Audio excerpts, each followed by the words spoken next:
So the difference between the OEMs still remain, right? So the Greenfield OEMs are still evolving much quicker than the incumbent OEMs. But at CES it was a moment in which the traditional OEMs were not really there, and there were a lot of presence of OEMs from China and Japan and South Korea, so that was really evident. Whereas now at IAA, we have a lot of incumbent OEMs making announcements, launching their software-defined vehicle platform, or at least their first attempt to get there. So I think this really shows that they are moving, not at the same speed, obviously, but I think they are finally advancing a bit faster than before.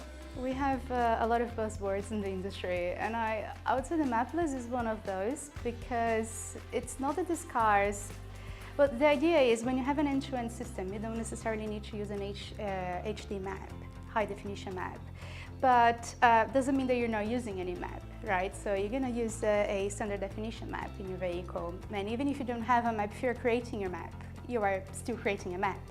AI, still something that we've been talking for a while, but I think AI is becoming a bit more mature in terms of what you can achieve in the car. I really like the idea of AI agents, what they can do, these autonomous systems making decisions based on input and output and context. But obviously you need a next generation centralized architecture to actually get the better results with the technology. And another thing that I like is, I spoke to Mike about it, how at CES it seems like the boundaries between industries were becoming a bit blurry. And indeed, I mean, now we already have companies saying that autonomous driving technology will be the stepping stone for humanoid robots. So automotive and robotics, they are becoming very close together. And yeah, I think this is really interesting. What is happening is the consumer vehicles, OEMs, they are realizing that most of the appeal is in the L2 pocket. So you're seeing the technologies evolving from L2 to L2 Plus, L2 Plus Plus, L2 Plus Plus Plus. Now, the L3 is a level that still, there isn't much consumer appeal.